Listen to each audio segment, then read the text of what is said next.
දුම්කොළ හා මධ්‍යස්ථාන පිළිබඳ ජාතික අධිකාරියේ අධ්‍යක්ෂක මණ්ඩල සමාජික අපේ හිතවත් සත්කුමාර මැතිතුමාගෙන් අවසර ඒ වගේම පැමිණ සිටින සියලුම මාධ්‍ය හිතවතුනි අද අපි විශේෂයෙන්ම දුම්කොළ හා මධ්‍යස්ථාන පිළිබඳ ජාතික අධිකාරී වශයෙන් අපිට අද සුවිශේෂී දවසක් හේතුව අද මැයි මාසයේ 31 වෙනිදා ලෝක දුම්කොළ නිවාරණ දිනය.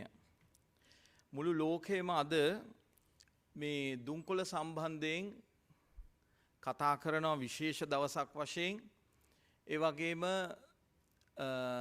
විශේෂයෙන්ම සෞඛ්‍ය අංශයත් අනික් සියලු දෙනාත් විශේෂයෙන්ම ලෝක සෞඛ්‍ය සංවිධානයත් අද ලෝක දුම්වැටි දිනය සමරනවා.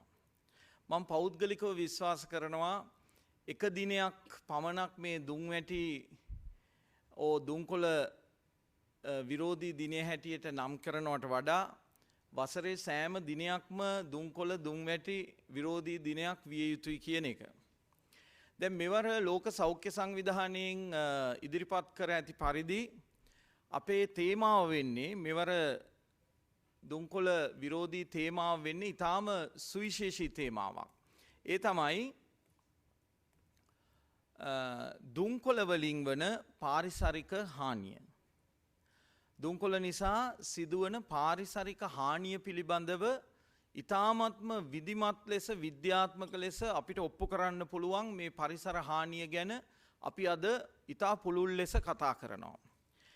ඒක තේමාවේ එක අංශයක්. දෙවෙනි අංශය තමයි මේ පාරිසරික හානිය ගැන අවබෝධ කරගන්න මහ ජනතාව අවබෝධයක් ලබා දීලා මේ දුම්කොළ ඔබ තවමත් දුම්කොළ ආශ්‍රිත නිෂ්පාදන පරිහරණය කරනවා නම් කෙටියෙන් කිව්වොත් ඔබ තාමත් දුම් උරන කෙනෙක් නම් ඔබ දුම්කොළ හපන කෙනෙක් නම් ඔබට එයින් මිදීමට තියෙන තවත් එක් වැදගත් හේතුවක් වෙනවා මේ දුම්කොළ නිසා පරිසරයට සිදුවන ඊටාම බරපතල පාරිසරික හානිය. ඒ වගේම තුන්වෙනි කාරණාව හැටියට මේ තේමාවේදී අපි දන්නවා මේ දුම්කොළ කර්මාන්තය සෑම විටම සෑම අවස්ථාවකම උත්සාහ ගන්නවා දුම්වැටි කියන්නේ නැත්තම් මේ සිගරට් කියන්නේ පරිසර හිතකාමී පාරිසරික හිතකාමී දෙයක් හැටියට හුවා දක්වන්න. ඒ තියෙන රැවටිල්ල ඒ තියෙන බොරුව නිරාවරණය කරන්නම් දුම්කොළ කර්මාන්තයේ තියෙන ඒ නිර්වත පෙන්වන්නත් අද මේ තේමාව ඔස්සේ අපි කටයුතු කරනවා. එතකොට උදාහරණයක් වශයෙන් කිව්වොත් ලෝකයේ තියෙන මොනහරි තොරතුරු විද්‍යාත්මක තොරතුරු අනුව ලෝකයේ තියෙන ලොකුම සෞඛ්‍ය ගැටලුව මොකක්ද කියලා ඇහුවොත් ඒ තමයි මේ දුම්කොළ සම්බන්ධයෙන් තියෙන සෞඛ්‍ය ගැටලුව. උදාහරණයක් වශයෙන් අවුරුද්දකට මේ ලෝකේ මිලියන 8ක් ජනගහනය අකාලේ මිය පරලව යනවා මේ දුම්කොළ නිසා. අවුරුද්දකට මිලියන 8ක්. මේ මිලියන 8න් 80ක් පමණ ජනතාව ජීවත් වන්නේ අඩු සහ මධ්‍ය ආදායම් ලබන රටවල් වල අපේ වගේ රටවල් වල.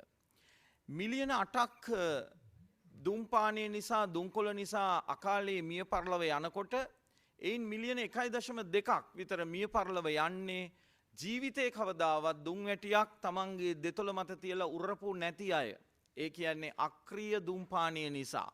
අක්‍රීය දුම්පානය නිසා මිලියන 1.2ක් ලෝකේ වාර්ෂිකව අකාලේ මිය පරලව යනවා.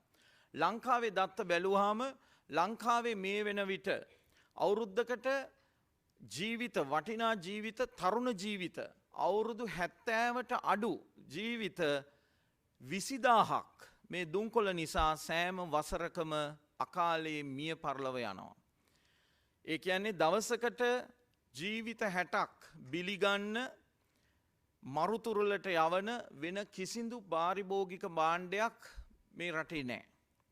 අපි කෙටියෙන් කිව්වොත් දුම්වැටියක් කියන්නේ ඔබ මිලදී ගන්නේ සල්ලි දීලා ගන්නේ ඔබ මිලදී ගන්නා පාරිභෝගික භාණ්ඩ වලින් හරියටම හරි අඩක් 50%ක් ඒකාන්තයෙන්ම අකාලේ මරණයට පත් කරන එකම පාරිභෝගික භාණ්ඩය මේ දුම්කොළයි දුම්වැටියයි. ඒ නිසා ඒක අතිශය භයානක දෙයක්. අපේ මිනිස්යාට සිදුවෙන සෞඛ්‍ය හානි ගැන කතා කළාම හෘදේ වස්තුව සම්බන්ධ රෝග, ඒ වගේම ශ්වසන පද්ධතිය සම්බන්ධ රෝග, ඒ වගේම පිළිකා රෝග, පිළිකා ගැන කතා කළොත් ප්‍රධාන පිළිකා මේ ශරීරයට ඇතිවන මිනිස්යාට වැළඳෙන ප්‍රධාන පිළිකා වර්ග 18කට ඍජුවම වගකිය යුත්තේ මේ දුම්කොළයි. විශේෂයෙන්ම අපේ රටේ පිරිමින්ගේ බහුලම පිළිකාව වන මුඛ පිළිකාවට ප්‍රධානතම හේතුව දුම්කොළ සැපීමයි. ඔබ දන්නවා දුම්කොළ උරනකොට, පුච්චල උරනකොට මේ ශරීරයට විෂ රසායන 7000ක් ශරීරගත වෙනවා.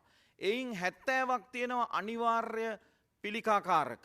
ඒ වගේම දුම්කොළයක් කටේ දාලා හපනකොට විෂ රසායන ශරීරගත වෙනවා. ඒ වගේම පිළිකාකාරක 28ක් මේ ශරීරගත වෙනවා දුම්කොළයක් හපනකොට. ඒ තරම් භයානකයි. එතකොට ප්‍රධාන පිළිකා 18කට වග කියන්න ඕනේ මේ දුම්කොළයි.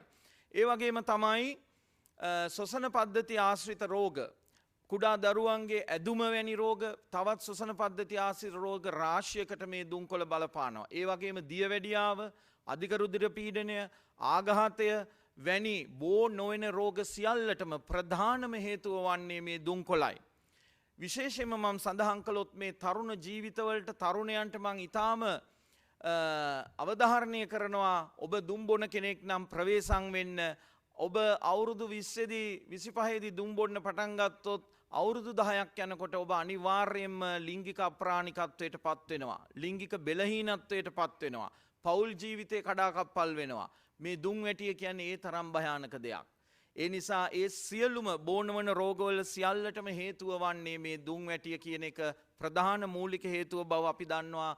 අපේ රටේ මිනිස්සුන්ගේ විතරක් නෙමෙයි ලෝකයේම මිනිස්සුන්ගේ සෞඛ්‍යයට තියෙන බරපතලම තර්ජනය මේ දුම්කොළයි, මේ දුම් වැටියයි. අද අපි මේ කතා කරන තේමාව ඒ සෞඛ්‍ය ප්‍රශ්නය ගැන අපි දන්නවා. නමුත් පරිසරයට කොහොමද මේ හානිය සිද්ධ වෙන්නේ කියන එක මං හිතනවා අපි අද මෙවර තේමාවත් එක්ක අනුයාතව කතා කරන්නට අවශ්‍යයි. පරිසරය කියලා ගත්තහම දැන් මේ දුම්කොළ මේ මහ පොළවේ හිටෝපු වෙලාවේ ඉඳන්, ඒ කියන්නේ කල්ටිවේෂන් එක, ඊළඟට දුම්කොළ නිෂ්පාදනය කිරීම, ඒ කියන්නේ දුම්කොළේ නෙලාගෙන ඒවා බාන්වල දාලා රත් කරලා වේලලා ඒ කරන ක්‍රියාවලිය, ඊළඟට දුම්කොළ සැකසීම කියන එක, ඊළඟට දුම් ඇටි නිෂ්පාදනය කියන එක, ඊළඟට දුම් ඇටි බෙදා හැරීම කියන එක, ඊළඟට දුම් ඇටි හරි දුම්කොළ පරිභෝජනය කියන එක, සහ අවසානයේ දුම් ඇටි දුම්කොළ වලින් ඉතුරු වෙන අතුරුඵල නැත්තම් අපද්‍රව්‍ය ටිකත් මේ පරිසරයට මහා පුදුමාකාර විනාශයක් තමයි ගේන්නේ.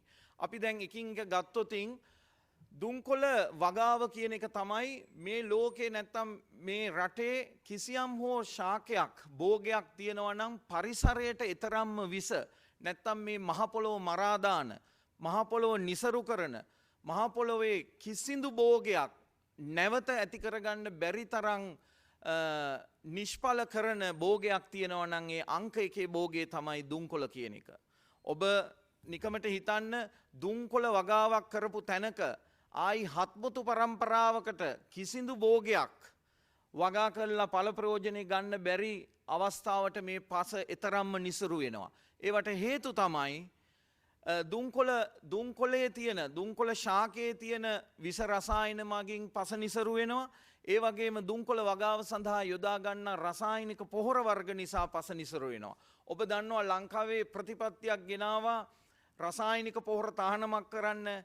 හැබැයි ඔබ හොයලා බැලුවොත් තේරෙයි මේ දුම්කොළ කර්මාන්තයේ තව අවුරුදු 10කට අවශ්‍ය රසායනික පොහොර මේ වෙනකොට ගෙන්නලා ඉවරයි. ඒ දුම්කොළ කර්මාන්තයේ දුම්කොළ වගාව සඳහා තියෙන රසායනික පොහොර ඔය තහනම් කරපු රසායනික පොහොර ලිස්ට් එකේ නැහැ. ඒවා රිංගලා එක තැන්වලින් රිංගලා ඒ රසායනික පොහොර මේ ලංකාවට ඇවිල්ලා තියෙනවා. ඒවා පැහැදිලි දත්ත අපි සතුව තියෙනවා. එතකොට මොන රසායනික පොහොරේ තහනම් කළත් දුම්කොළ වගාවට තියෙන රසායනික පොහොර දුම්කොළ කර්මාන්තයේ මගින් ගෙන්නලා තියෙනවා මේ රටට.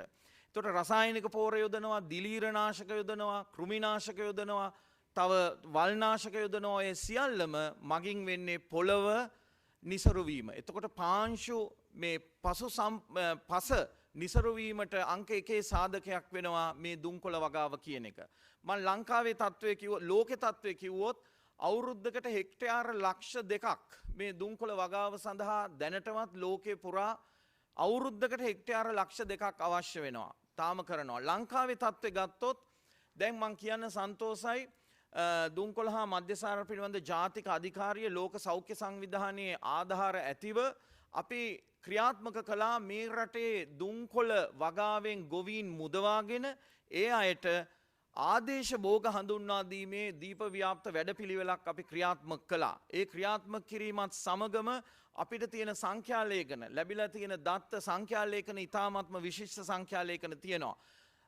තමුන්නාන්සලට මතක ඇති මීට අවුරුදු 10කට 8කට විතර ඉස්සර ලංකාවේ කොයි පළාත බැලුවත් මොන දිස්ත්‍රික්කේ බැලුවත් කොහේ හරි දුම්කොළ වගාවක් තිබ්බා. නමුත් දැන් ඔබ ගියොත් ලංකාවේ හතර දිබ්බාගේ ඇවිද්දොත් දුම්කොළ ගහක් වවපු තැනක් හොයන්න ටිකක් අමාරුයි. හේතුව තමයි මේ රටේ වගා කළ හැකි හෙක්ටයාර ප්‍රමාණයෙන් 118ක දුම්කොළ වැව්වා. හැබැයි මේ වෙනකොට එය වගා කළ හැකි හෙක්ටයාර ප්‍රමාණයෙන් 101කට වඩා අඩු ප්‍රමාණයක් බව කීමට මං බොහොම සතුටු වෙනවා. ඒ වගේම තමයි අපේ රටේ ගොවි පවුල් 25000ක් දුම්කොළ වගාව සඳහා යොමු වෙලා තිබ්බා. දැන් මේ ගොවි පවුල් 1000කට වඩා අඩු ප්‍රමාණයක් දක්වා අඩු කරගන්න අපිට පුළුවන් වුණා. ඒ වගේම තමයි දිස්ත්‍රික්ක ගණනාවක තිබ්බ දුම්කොළ වගාව දැන් දිස්ත්‍රික්ක 7කට සීමා වුණා. මේ රටේ වැඩිපුරම දුම්කොළ වගාව තියෙන්නේ උතුරු යාපනයේ දිස්ත්‍රික්කයේ පුත්තලම දිස්ත්‍රික්කයේ කල්පිටිය ආශ්‍රිතවත්.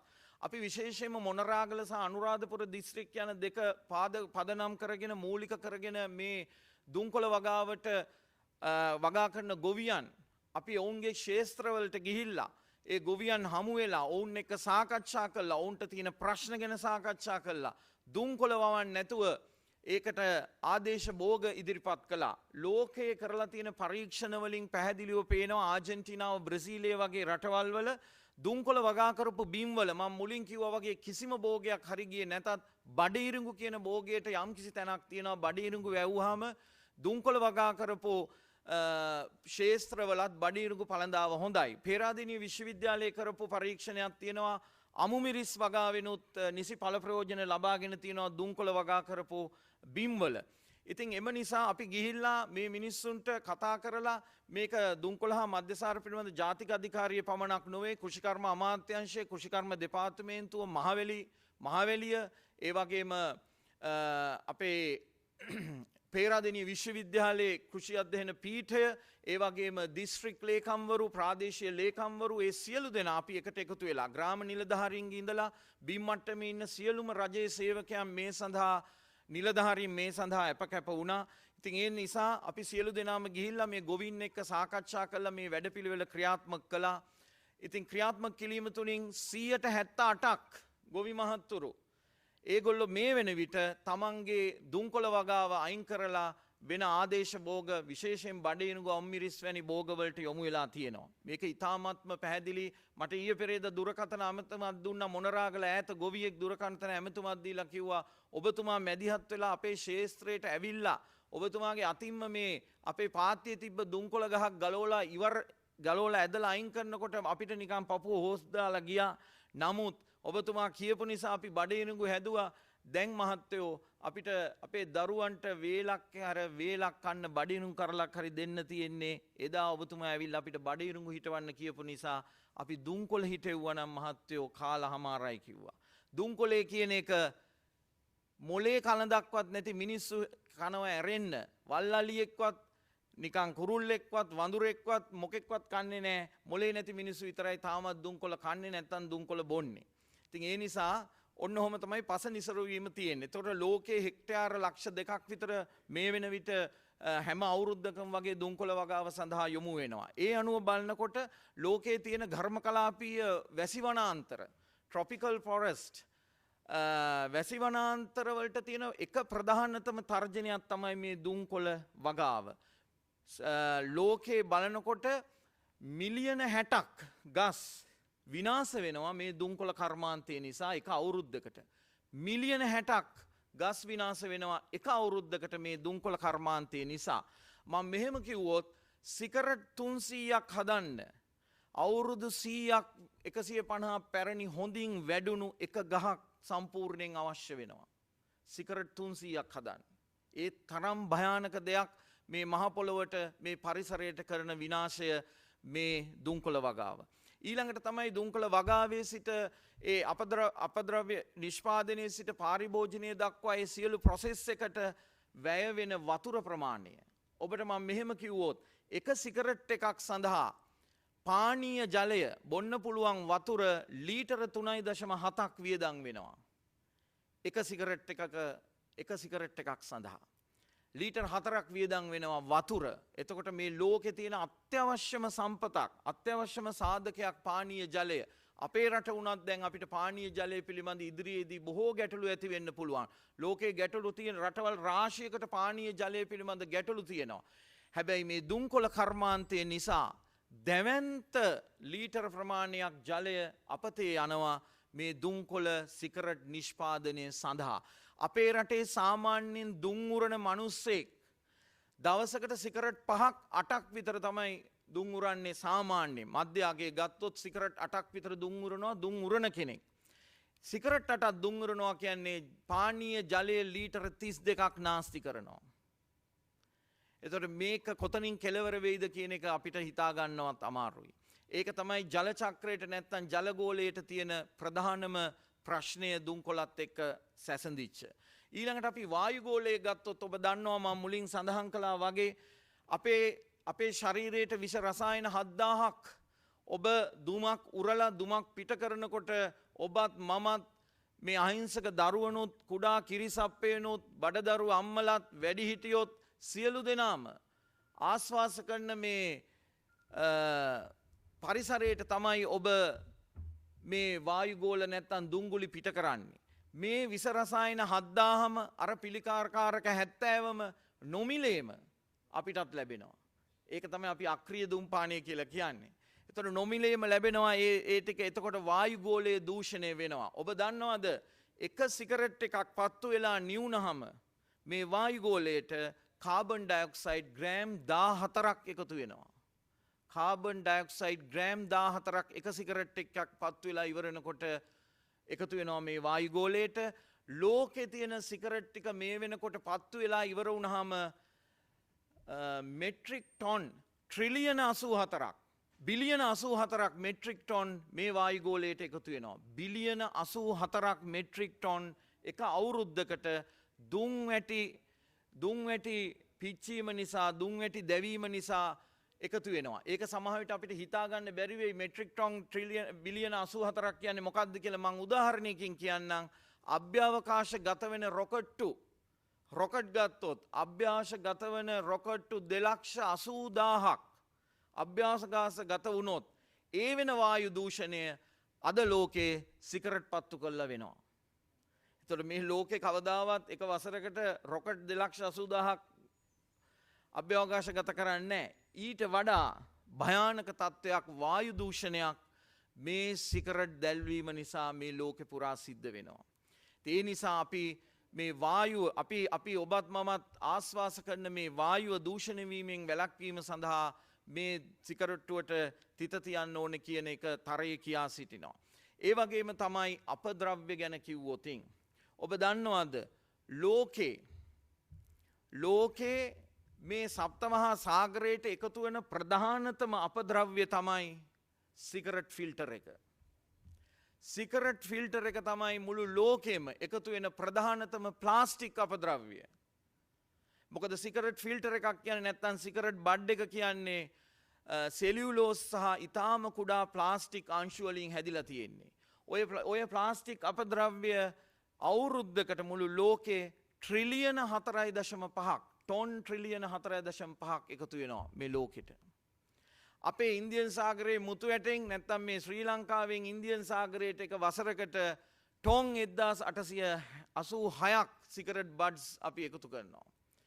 1886ක් ටොන් අපි මේ ශ්‍රී ලංකාවෙන් ඉන්දියන් සාගරයට මුසු කරනවා එක වසරකට. ඒ කියන්නේ පැයකට කිලෝ 5ක් විතර සිගරට් බඩ්ස් අපි එකතු කරනවා මේ මහ මුහුදට. එතකොට ඔබට හිතා ගන්න පුළුවන්ද මෙවැනි අපද්‍රව්‍යයක් එකතු වුණාම මේ මත්ස්‍ය සම්පත නැත්තම් මුහුදේ තියෙන ඒ ජෛව විවිධත්වයේ සියල්ලටම බරපතල නැවත ඇති කරගත නොහැකි තරම් වූ බරපතල විදිහට ඒවා විනාශයට පත් වෙනවා. මේ සිගරට් කර්මාන්තයේ මේ විදිහට තිබ්බොතින් අපි දන්නවා කරලා තියෙන පරීක්ෂණ වලින් තියෙනවා 70%ක් දුම් උරන අය සිගරට් බඩ් එක විසි කරන්නේ නිසි ක්‍රමවේදයකින් තොරවයි. ඔහේ දාලා යනවා.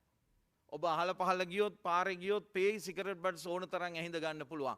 නිසි තැනකට ක්‍රමවේදයකට ඒවා කසල ඉවත් කරන්නේ නැහැ. ඒ වගේම තමයි මේ සිගරට් පැකට්ස්, ඇසුරුම්, ඒ ඊයංකොල ආදී වශයෙන් මෙකිනෝසී සියල්ලම මේ අපද්‍රව්‍ය වශයෙන් මේ ලෝකෙට එකතු වෙනවා, මේ පරිසරයට එකතු වෙනවා, පරිසරය දූෂණය වෙනවා. ඊළඟට සිගරට් කියන එක ඉලෙක්ට්‍රොනික් වර්ගයේ සිගරට්. ඒවා ඔක්කොම ප්ලාස්ටික් අපද්‍රව්‍ය. අපේ ලංකාවේ වාසනාවට අපි 2016 දී මේ සිගරට් ගෙන්වීම සහ සියල්ලම නියාමනය කරලා තියෙන නිසා, නිසි ලෙස ඒවා සිද්ධ වෙන නිසා ලංකාවේ සිගරට් කියන තර්ජනය තාම නැහැ. ඉදිරියට ඇති වෙන්න දෙන්නෙත් නැහැ. ඉතින් නමුත් ලෝකෙ බැලුවොත් සිගරට් කියන එක දැන් දැවැන්ත ලෙස පුළුල් ලෙස ප්‍රචාරය වෙලා යනවා, වර්ධනය වෙමින් යනවා. සිගරට් වලින් එන ප්ලාස්ටික් අපද්‍රව්‍යත් අතිශයම පරිසර දූෂණයක් සිද්ධ කරනවා. මම ඔබට මෙහෙම කියන්නම්. සිගරට් බඩ් එකක් නැත්නම් සිගරට් ෆිල්ටර් එකක් බිමට පතිත වුණාට පස්සේ අවුරුදු 25ක් යනවා හරියට දි รา පත් වෙන්න. අවුරුදු 25ක්. මිනිස්සෙක්ගේ ජීවිත කාලය අවුරුදු 75ක් වුණොත් සිගරට් බඩ් 3ක් දිරන කාලේ අපිට තියෙන මේක එසේ මෙසේ පරිසර දූෂණයක් නෙමේ සිද්ධ වෙන්නේ. අවුරුදු 10 දී විතර දිරන්න පටන්ගෙන අවුරුදු 25ක් විතර යනවා. අර මම කියපු විෂ රසායන 7000ම පිළිකාකාරක ඇතුළු සියල්ලම මේ මහ පොළොවට කාන්දු වෙනවා. සිගරට් බඩ් එක තියෙනකන් මේ ජල චක්‍රයට ඇතුල් වෙනවා. මේ ජෛව විවිධත්වයට බරපතල ප්‍රශ්න ඇති වෙනවා. ජාන විකෘතිතා ඇති වෙනවා. අපිට වෛද්‍යවරු වශයෙන් අනාගතයේදී හොයාගන්නවත් බැරි ලෙඩ රාශියක් ඉස්සරහට හම්බෙයි, දැනුත් හම්බෙනවා. සමහර ලෙඩ තියෙනවා අපිට මොන පරීක්ෂණය කළත් මොන දේ කළත් අපිට තාම හොයාගන්න බෑ. මේ ජාන විකෘති වලින් ඒවෙන් සිද්ධ වෙච්ච දේවල්. මේ සිගරට් බඩ් එකේ ඒ තරම්ම භයානකයි. තව එකක් කියන්නම් සිගරට් බඩ් එකේ භයානකම මිරිදියට වැටිලා පැය 96ක් එක සිගරට් බඩ් එකක් තිබ්බොත් ඒ අවට ඉන්න මත්ස්‍ය ප්‍රජාවෙන් 150ක් ජීවිතක්ෂයටපත් වෙනවා. ඒ තරම් විසයි. මාළුවෝ 150ක් මැරෙනවා සිගරට් බඩ් එකක් පැය 96ක් වතුරේ තිබ්බොතින්. මිරිදිය ඒ ඔක්කොම මේ පරීක්ෂණ වලින් අපි ඔප්පු කරලා තියෙනවා.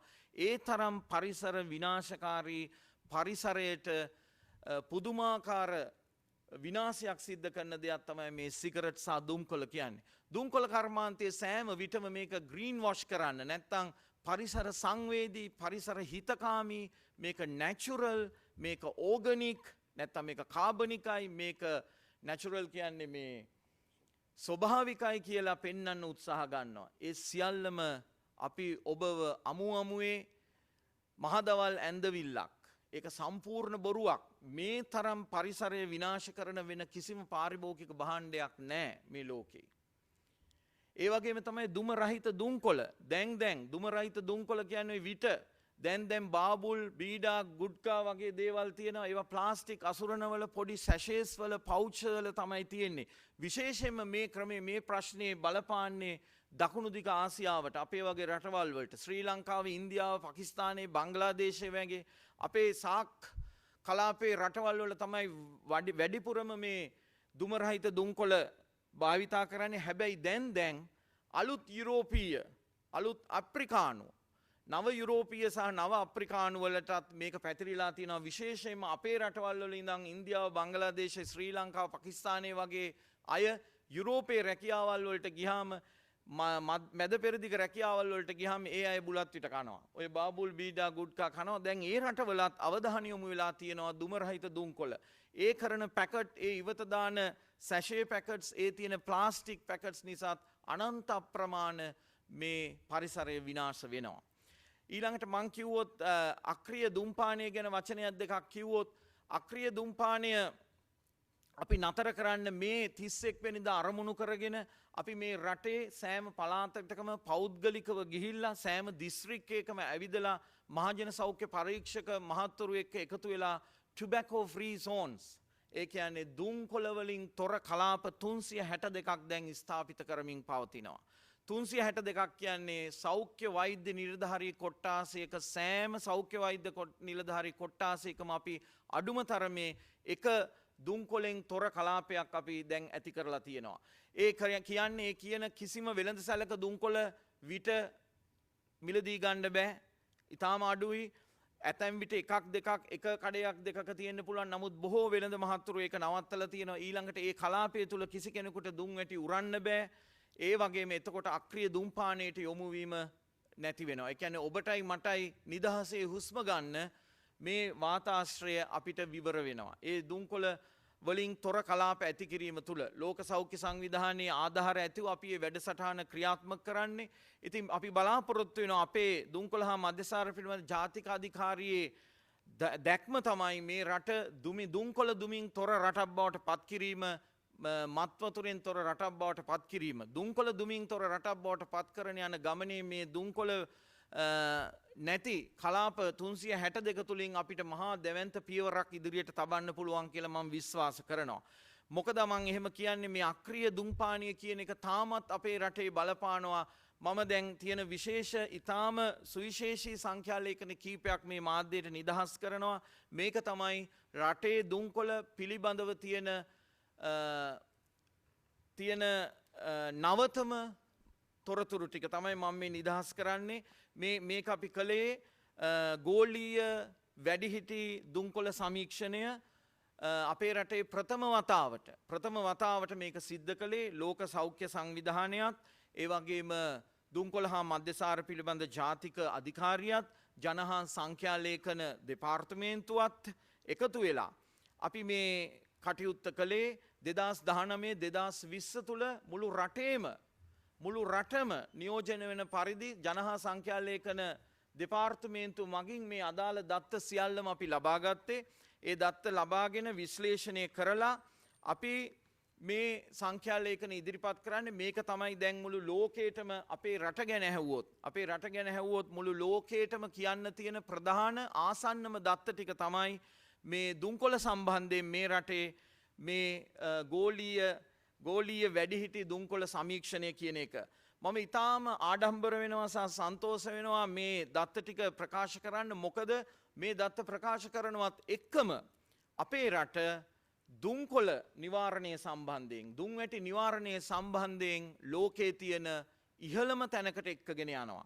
මොකද මේ තරම් සුවිශේෂී කාර්යයක් කරපු රටක් අපි ආසියාවේ ගත්තොත් මෙච්චර හොඳට මේ විදිහට ප්‍රතිඵල තියෙන රටක් හොයාගන්න නෑ. ලෝකේ තත්ත්වය බැලුවත් එහෙමයි. ඒ නිසා මම ඊටාම ආඩම්බරයෙන් මේක ප්‍රකාශ කරන්නේ. විශේෂයෙන්ම ගෞරවය පිරිනමමින් දුම්කොළ හා මධ්‍යසාර පිළිබඳ ජාතික අධිකාරී පනත අවුරුදු 14ක් තිස්සේ ශ්‍රී ලංකා පාර්ලිමේන්තුවේ පල් වෙවි තිබ්බහම 2006 දී එවකට පැවති රජය සිහිපත් කරන්න ඕනි මහින්ද රාජපක්ෂ එවකට හිටපු ජනාධිපතිතුමා තමයි මේ පනත ගෙනාවේ. දිවංගත මහාචාර්ය කාලෝ ෆොන්සේකා මැතිතුමාගේ සභාපතිත්වයෙන් දුම්කොළ හා මධ්‍යසාර පිළිබඳ ජාතික අධිකාරී පනත ඇති කළේ. ඉන්පසුව වෛද්‍ය පාලිත අබේකෝන් මැතිතුමා, ඉන්පසුව මම මේ සභාපති ධූරයට පත්වීලා අපේ රටේ සෞඛ්‍ය අමාත්‍යංශය, ඒ වගේම ජනමාධ්‍ය අමාත්‍යංශය, අධිකරණ අමාත්‍යංශය, අධ්‍යාපන අමාත්‍යංශය, වෙළඳ අමාත්‍යංශය සහ සෞඛ්‍ය අමාත්‍යංශය ඇතුළු මේ අමාත්‍යංශ 6ක්, ඒ වගේම ශ්‍රී ලංකාවේ පොලිස්පතිතුමාගේ නියෝජනය, සුරාබදු කොමසාරිස් ජෙනරාල්තුමාගේ නියෝජනය, අන්තරායක ඖෂධ පාලක මණ්ඩලයේ නියෝජනය සහ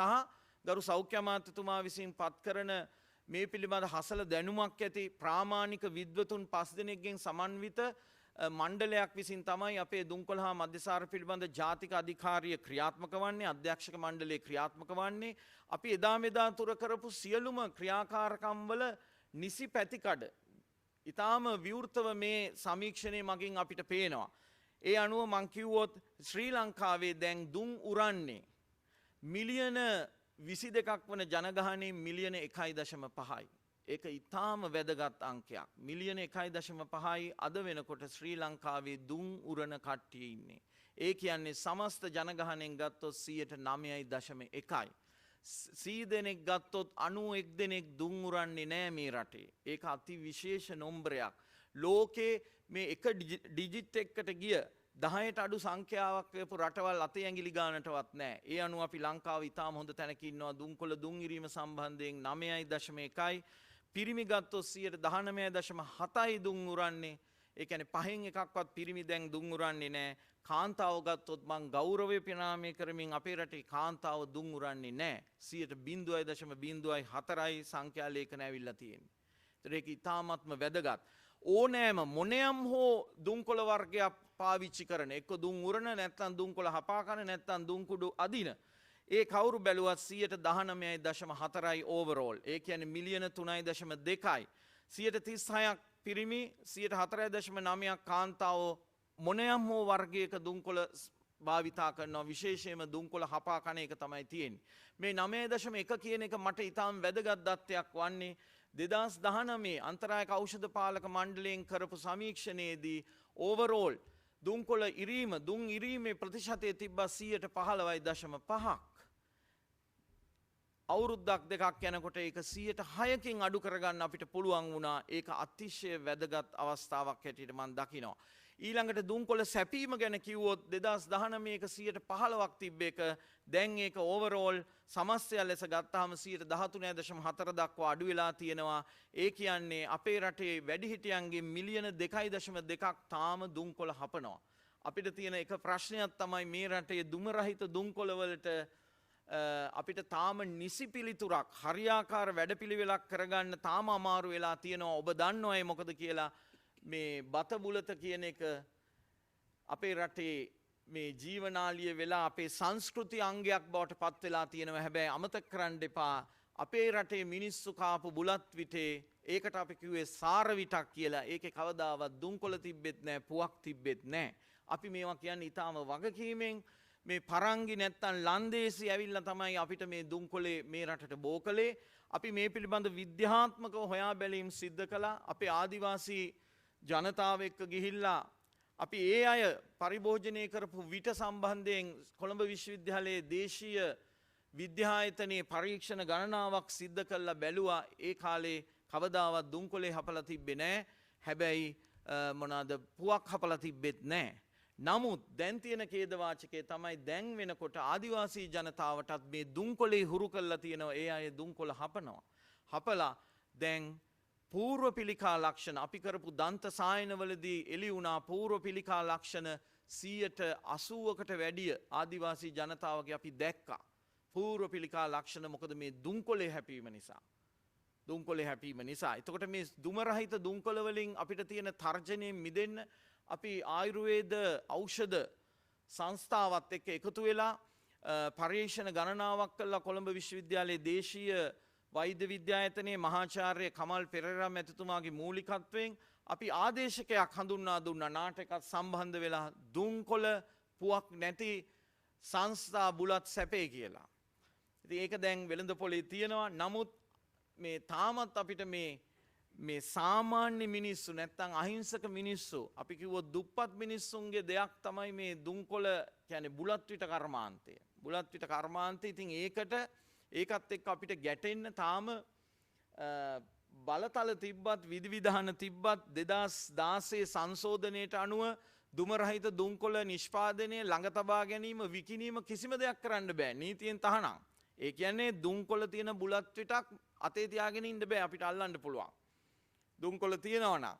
ඉතින් නමුත් අපිට ඒකට තාම නිසි වැඩ කටයුත්තක් කරන්න මානුෂීය වශයෙන් කරන්නට අපහසුතාවයේ තියෙන්නේ මේක මේ පොඩි මිනිස්සයාගේ බඩට ගහනවා කියලා අපිට නොඑක් වර චෝදනා ආපු නිසායි. නමුත් අපි ක්‍රියාත්මක වෙනවා. අපි ක්‍රියාත්මක වීමේ ප්‍රතිඵල තියෙනවා 2% මේ දුම රහිත දුම්කොළත් මේ රටේ අඩු කරගන්න පුළුවන්කම තිබ්බා. ඊටත් වඩා ප්‍රශ්නයක් අපිට තියෙනවා. ඒ තමයි මේ රටේ තියෙන බීඩි කර්මාන්තය. ඔබ දන්නවා සබරගමුව පළාතට විශේෂයි, විශේෂයෙන් කෑගල්ල දිස්ත්‍රික්කයට විශේෂයි. මේ බීඩි කර්මාන්තය දැන් හවුස්හෝල්ඩ් ඒ කියන්නේ මේ ස්වයං රැකියාවක් ලෙස මිනිස්සුන්ගේ විසින් සිදු කරන රැකියාවක් ලෙස සාමාන්‍යයෙන් අපි ගණන් බලලා තියෙනවා මේ රටේ පවුල් 15000ක් විතර මේ බීඩි කර්මාන්තය සඳහා යොමු වෙලා තියෙනවා. සුරාබත් දෙපාර්තමේන්තුවෙන් තමයි බීඩි සඳහා ලයිසන් එක ලබා දෙන්නේ. 463ක් මට මතක හැටියට ලයිසන් ලබා දීලා තියෙනවා. හැබැයි අපි ආවට පස්සේ කිසිදු ලයිසන් එකක් අපි බීඩි කර්මාන්තයට දුන්නේ නැහැ. දැන් හැබැයි ඒගොල්ලෝ කරන්නේ සබ් කොන්ට්‍රැක්ට් දෙනවා. කොන්ත්‍රාත්තුව ගත්ත කෙනා සබ් කොන්ට්‍රැක්ට් එකක් දෙනවා. ඒතකොට අපි මේ වෙනකොට මේ බීඩි කර්මාන්තේ අඩපණ කරන්න තේන්දු කොළ පාකිස්තානෙන් ඉන්දියාවෙන් ගෙන්නන තේදු කොළවල ටැක්ස් එක වැඩි කරලා තියෙනවා. යම්කිසි ප්‍රමිතිය තත්ත්වයක් ඇති කරලා තියෙනවා. හැබැයි ඔබ දන්නවා නිල්ගල වගේ නිල්ගල රක්ෂිතයේ තියෙනවා කුරුම්බේරිය කොළ කියලා කොළ වර්ගයක්. ඔය කොළ නිල්ගල රක්ෂිතයේ බදුල්ලේ පැත්තේ ඉන්න මිනිස්සු කඩලා බීඩි ඔතන්න මේ වරකපොළ පැත්තට එවනවා. එහෙම ඒවත් මේ රටේ නිෂ්පාදනක් තියෙනවා. බීඩි කර්මාන්තයත් ඊටාම දැන් ටික ටික හිස ඔසවනවා. ඒවට හේතු තියෙනවා. මොකද දුම් වැටියේ මිල ඉහළ යාමත් සමග බීඩි කර්මාන්තය සහ සුදු බීඩි කියන එක දැන් හිස ඔසවමින් පවතිනවා. ඉතින් ඒවට අපි දැවැන්ත වැඩසටහන් රාශියක් දැන් ක්‍රියාත්මක කරගෙන යනවා. බීඩි කර්මාන්තයනොත් බීඩි වලිනුත් මේ රටේ මිනිස්සුන්ව මුදවා ගන්න. හැබැයි දේශපාලන හස්තයන් ඒ වගේම වෙන තවත් අදිසි හස්තයන් ඒ සඳහා අපිට ඇතැම් අවස්ථාවල සමහර තැන්වලදී අපිට බලපෑම් එල්ල කරලා තියෙනවා. මේකත් මේ මිනිස්සුන්ගේ බඩට ගහන්න එපා, මේ රස්සාව නැති කරන්න එපා කියලා. හැබැයි ඔබ දන්නවද සමහර අවස්ථාවල කුඩා ළමයින් පවා, පාසල් යන වයසේ දරුවන් පවා, කාන්තාවන් පවා මේ බීඩි ඔතන්න යනවා. දෛනික වේතනයේ වශයෙන් රුපියල් 1200 සිට 1800 දක්වා වේතනයක් ඒ අය ලබනවා. බාහිර වේතනයක් වශයෙන්. මේ සඳහා අපි දැවැන්ත වැඩපිළිවෙලක් සිද්ධ කරන්නට අවශ්‍යයි. අවසාන වශයෙන් කිව්වොත් අද මේ අපි මාධ්‍ය සාකච්ඡාව පවත්වන වෙලාවෙත් අපේ රටේ අපි එක ඉල්ලීමක් කරලා තියෙනවා විශේෂයෙන්ම මේ වත්මන් ආණ්ඩුවෙන්. ඒ තමයි දුම් වැටියේ මිල ඉහළ දාන්න ඕනේ කියලා. ඔබ දන්නවා අත්‍යවශ්‍ය ආහාර භාණ්ඩවල මිල 2021-22 කාලෙදී සහල් 150කින් 200කින් විතර ඉහළ ගියා. පරිප්පු ඒ විදිහටම ඉහළ ගියා. ඩීසල් පෙට්‍රල් 250කින් 250කින් විතර ඉහළ ගියා. හැබැයි දුම් වැටියේ මිල ඉහළ ගියේ 108කින්. 108කින්. මේක පුදුමාකාර විකෘතියක්. ඔබ දන්නවද අවුරුදු 10කට ඉස්සර දුම්කොළ කර්මාන්තය මේ රටේ නිෂ්පාදනය කළා දුම් වැටි ට්‍රිලියන 4ක්. දැන් ඒක ට්‍රිලියන 2 දක්වා බැහැලා තියෙනවා. 150ක් සම්පූර්ණයෙන්ම බැහැලා තියෙනවා. හැබැයි නිෂ්පාදනය 150ක් අඩු වුණත් දුම්කොළ කර්මාන්තයේ ලාභය 121කින් වැඩි වෙලා තියෙනවා. 121කින්. මෙවැනි විකෘතිකාරක ලෙස ඊටාම අතිශය විකෘතිකාරක ලෙස මිල වැඩිවීම සහ ලාභ ලැබීම, ලාභාංශ ලැබීම පුදුමය දනවන දෙයක්. අට වෙන පිදුමට වඩා ලොකු එකක්. මොකද ඔබ දන්නවා කිසිම ව්‍යාපාරයක විකුණන භාණ්ඩ ප්‍රමාණය අඩු වෙනකොට ලැබෙන ලාභයත් අඩු වෙන්න ඕනේ. හැබැයි ලෝකේ තියෙන එකම කර්මාන්තය මේ රටේ තියෙන්නේ දුම්කොළ කර්මාන්තය.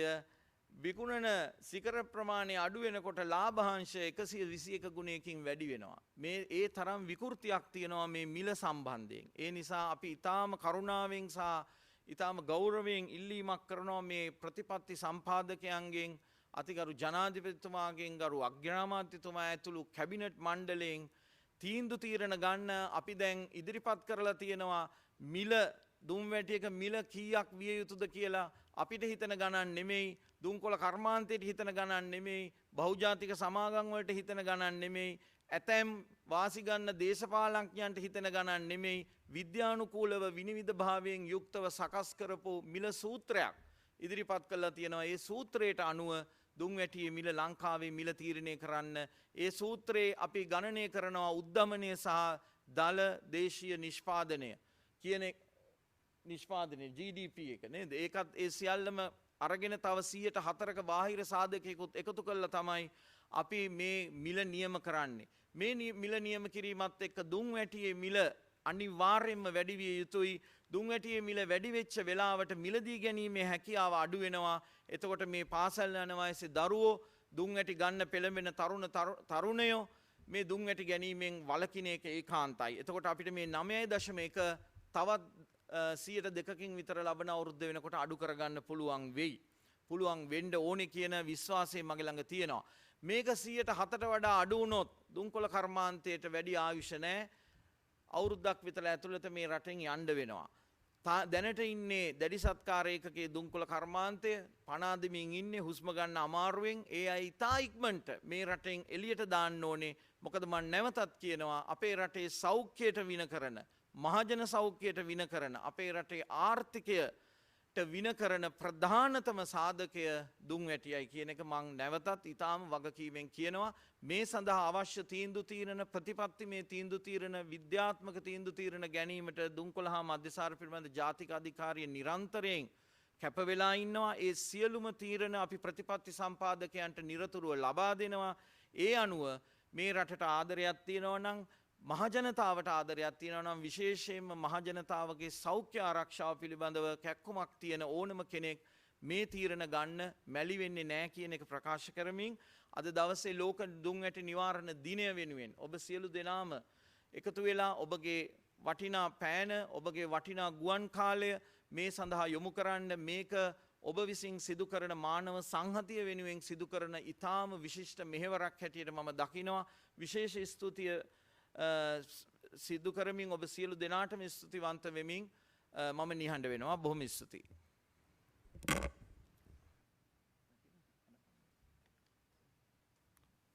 ඒ වගේම අපේ දුම්කොළ හා මධ්‍යසාර පිළිබඳ ජාතික අධිකාරියේ නීති නිලධාරීතුමන්ට මම ආරාධනා කරනවා ඊටාම කෙටියෙන් අපි දැන් මේ පනත 2006 අංක 27 දරන පනත අපි දැන් යාවත් කාලීන කරන්න ඕනේ. අවුරුදු 14ක් 15ක් ගෙවිලා තියෙනවා.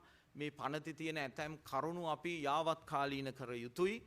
ඒ සඳහා අපි අනුකමිටුවක් දැන් පත් කරලා මේ රටේ ඉන්න විශේෂඥවරුන්ගෙන් විද්වතුන්ගෙන් සමන්විතව ඒකේ දැන් අවසාන තීරණය ලබාගෙන තියෙනවා. ඉන්පසු අපි මේක මහජනතාවට ලබා දෙනවා ඒ අයගේ තොරතුරු විමසන්න. ඉතින් මේ පනතේ තියෙන ඇතැම් සංශෝධන ගැන කෙටියෙන් මේ අවස්ථාවේ පවසන්න කියලා මම අපේ නීති නිලධාරීතුමාට ආරාධනා කරනවා. බොහොමත්ම ස්තුතියි. දුම්කොළ හා මධ්‍යසාර පිළිබඳ ජාතික අධිකාරී පනත අපේ ගරු සභාපතිතුමා කියපු විදිහට 2006 තමයි පාර්ලිමේන්තුවේ සම්මත වෙන්නේ. නමුත් මුලින්ම මේක පනත ගැසට් කරලා තියෙන 1999 වර්ෂයේ. නමුත් අවුරුදු 7කට අධික කාලයක් දුම්කොළ හා මධ්‍යසාර සමාගම්වල තියෙන බලපෑම හේතුවෙන් මේක සම්මත වෙන්නේ නැතුව අවුරුදු 6කට 7කට වැඩි කාලයක් ගත වෙනවා. ඊළඟට දුම්කොළ හා මධ්‍යසාර පිළිබඳ ජාතික අධිකාරී පනත සම්මත වුණාට පස්සේ ඔගොල්ලොන්ට මතක ඇති ඉස්සර 2006ට කලින් දුම්කොළ හා මධ්‍යසාර කර්මාන්තය විසින් බොහොමත්ම ඉහළ විදිහට ප්‍රචාරණ කටයුතු වල නිරත වුණා.